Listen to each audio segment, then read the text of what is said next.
मन के सूखे पड़े भरे, पत्तों से कुआं न भरते हैं।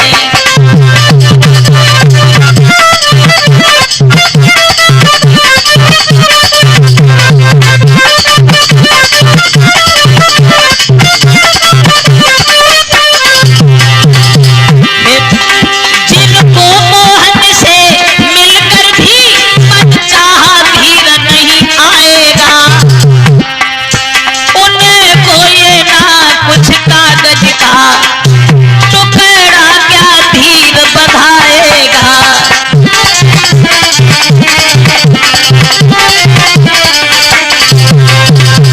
हे उद्धव, ये आंखें तो श्याम के दर्शन की इतनी प्यासी हैं जो भगवान के मिल जाने पर भी मनचाही तसल्ली नहीं मिल सकती, तो ये कागज का टुकड़ा क्या धैर्य धारण कराएगा। क्षमा कीजियो श्याम को वे हैं बिल्कुल लाचार, तुम्हें पता है श्याम को प्रेम मात्र आधार। भगवान को माफ कीजिए, आने में असमर्थ हैं। तुम्हारे लिए लिखा है कि लड़कियां सब योगिन बन के रहें। जो ये सुना कि योगिन बन के रहें, तो विशाखा नाम की लड़की चली गई है। उधर इधर आओ, अरे हम तो वैसे भी योगिन हैं, लेकिन एक प्रश्न का उत्तर चाहिए तुमसे। क्या वो भगवान कन्हैया अपने आप को क्या समझने लगे? क्या भूल गए हैं गुलचा खाना, या चोरी करना छोड़ दिया? इस प्रेम दीवानी भोली सी राधा से रिश्ता तोड़ दिया।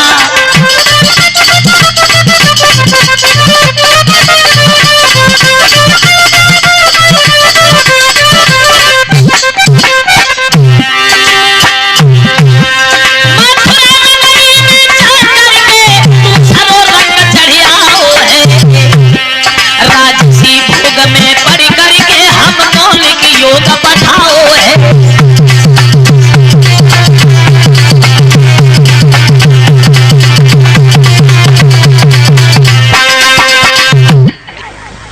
उद्धव बोले बहनाओ मेरी बात सुनो, जिन्हें तुम लड़का समझती नहीं, जिन्हें तुम अपने पीछे घुमाती नहीं, ये तुम्हारी किस्मत है, पूर्व जन्म की तपस्या का फल है। ये वही है जिनके दर्शन करने के लिए महात्मा हजारों साल भजन करते करते मर गए, लेकिन इनके दर्शन नहीं हुए। और वो तीनों लोगों के नाथ तुम्हारे कब्जा में रहे, तुम्हारे पीछे घूमे हैं। ये तुम्हारी किस्मत है। राधा बोली क्या कहा? वो अवतारी है। हाँ, कोई ऐसा मूर्ख नहीं होगा जो घर आया नाग न पूजे और बाबी पूजने जाए। उद्धव इंसान है चाहे भगवान है, लेकिन हमने तो उन्हें कुछ और माना है। क्या माना है? तो राधा बोली है कि दुनिया के लोग कहें कुछ भी, हम एक धारणा धारे हैं।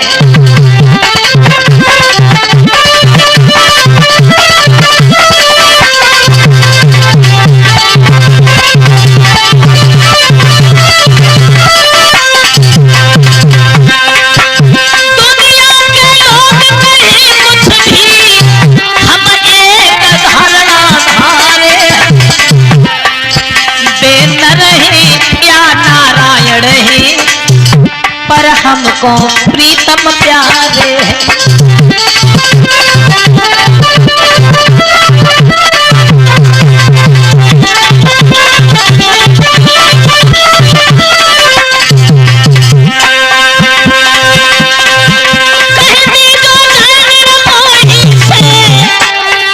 हम दुखियन की ममता न धरे,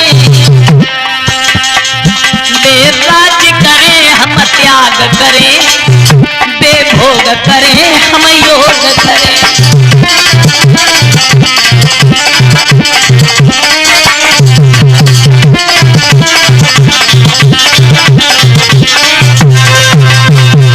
अगर हो सके तो सिर्फ एक बार हमें दर्शन दे जाएं, ये कह करके राधा बिलख पड़ी। उद्धव के होश उड़ गए। क्षमा कीजिए बहन राधा, आज हम समझ गए अगर वो अवतारी है तो तुम भी भक्ति रूपी अवतारिण हो। हे राधा, तुम्हारी याद तो भगवान हमेशा करते रहते हैं। कभी कभी जब तुम्हारी बातों में फंस जाते हैं तो उन्हें ये भी ध्यान नहीं रहता कि हम बैठे कहाँ हैं। तुम्हारा ध्यान उन्हें बहुत रहता है और आएंगे, वो अवश्य आएंगे राधा, निश्चित आएंगे, क्योंकि भक्तों की भक्ति के अंदर बड़ी शक्ति होती है। आएंगे। जब कहा आएंगे, राधा प्रश्न कर बैठी, आए हैं कबे बंसी वारे, मुरली मनोहर मेरे सांवरे।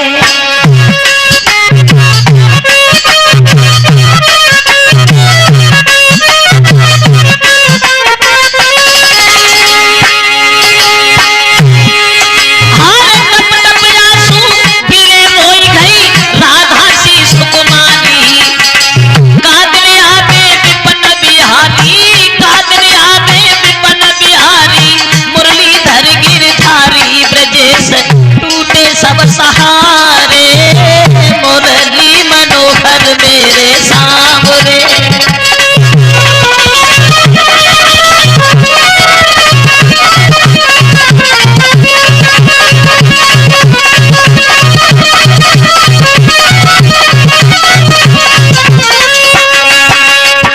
राधा बोली, दुख तो इसी बात का है उद्धव, बचपन से साथ साथ रहे, खेले कूदे पले बढ़े, लेकिन मैंने उनसे कभी कुछ नहीं कहा।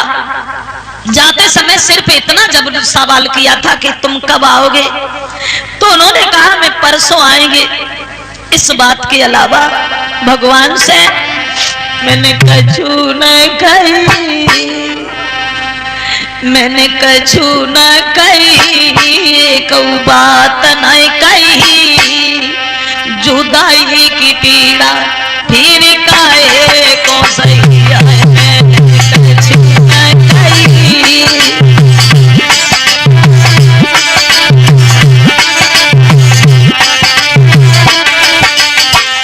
बोली है राधा, बड़ी बाधा है उधर, अरे वृंदावन की गलियन गलियन घूमे नंद दुलारे।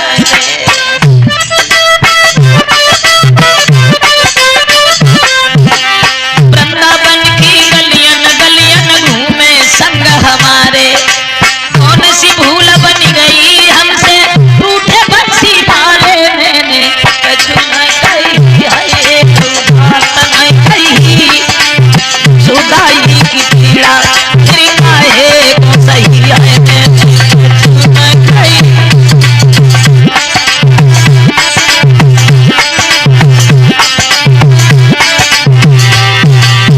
करके प्रेम बने निर्मोही ऐसे विपन बिहारी,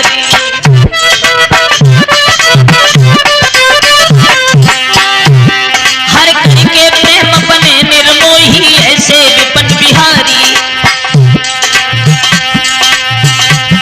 हर मात यशोदा घर में मिल के सबकी याद बिसारी, मैंने कछु न कही, एक बात नहीं कही, जुदाई की पीड़ा फिर काहे को सही है, मैंने कछु न कही।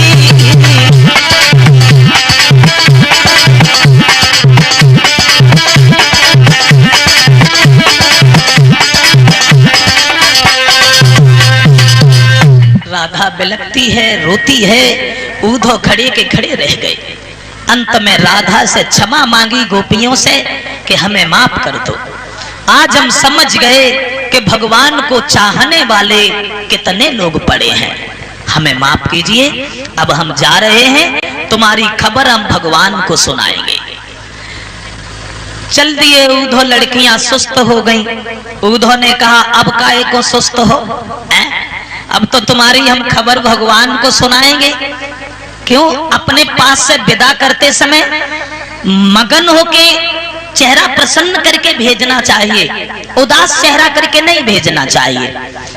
लड़कियां बोली उद्धव, आज तक तो ये आस लगी थी कि भगवान आएंगे, नहीं आए, थोड़ी देर तुम आ गए, अच्छा लगने लगा। अब तुम भी जा रहे हो, क्या दशा होगी हमारी आपके जाने के बाद। तारे गिन गिन के उधरात कटे तीनों छू।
आकाशवाणी लखनऊ में गाया है, जो रेडियो पे आता है। बोली जब तजो श्याम ने मधुवन को दुख उपजो बादना हम सबको। हरे ताजुक प्रेम प्रीति जाए जोड़ी खुद जा सोती हमारी से उन माधव मदन मुरारी से।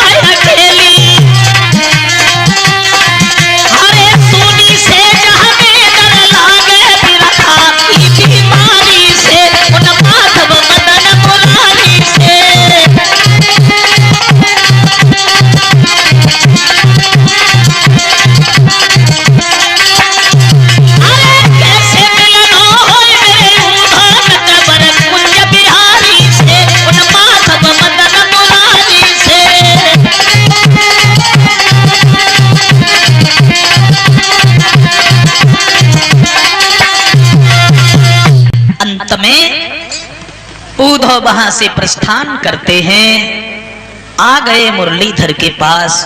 वृंदावन का वृतांत कहानी सब कुछ उन्होंने बताया। वृंदावन की दशा सुन के कृष्ण के भी आंखों में आंसू आ गए। कृष्ण राधा की याद में, राधा कृष्ण की याद में व्याकुल हैं।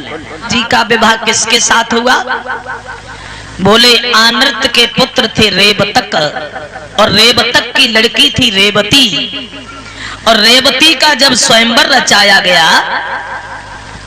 तो स्वयंवर को देखने के लिए बलराम भी गए।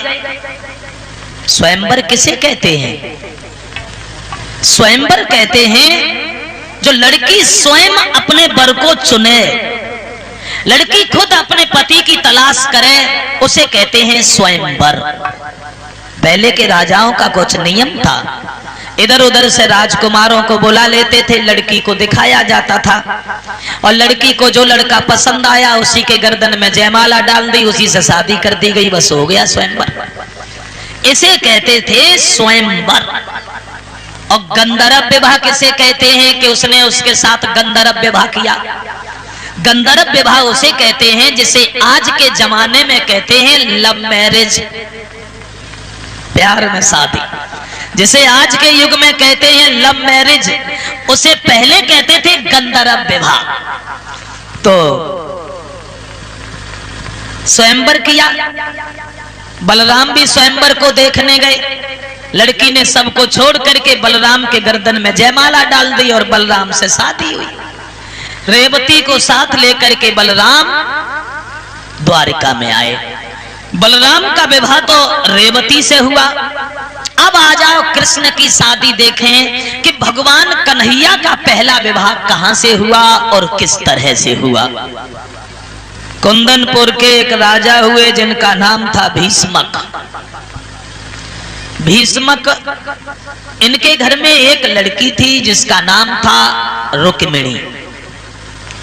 और जब रुक्मिणी बहुत छोटी थी, जब बचपन में थी, तब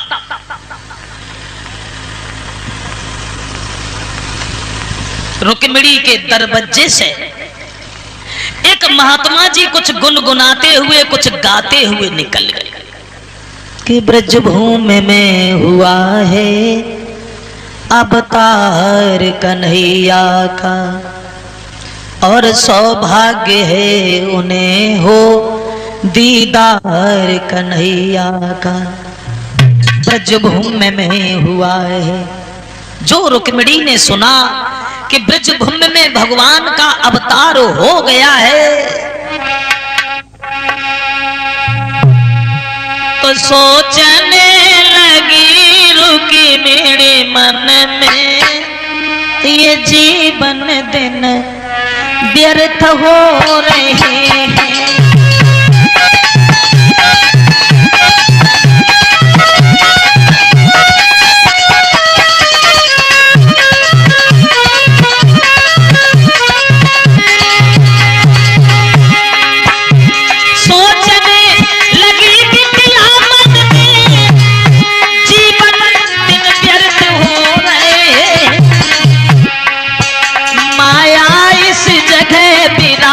रही मायापति कहाँ सो रहे हैं।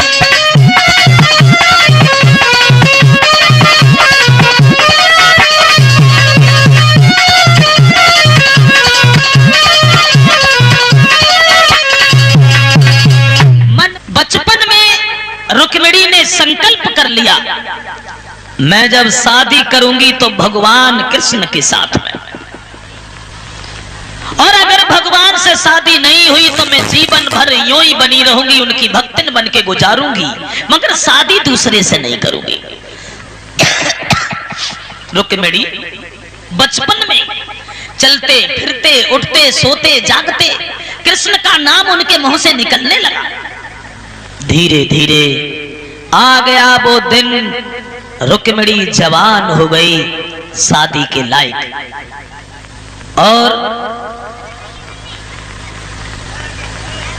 एक दिन रुक्मिणी की मां ने अपनी बेटी को देखा कि हमारी बेटी तो अब जवान है, विवाह के लायक है, अरे क्यों नहीं आज ही अपने पति को बुलाऊं।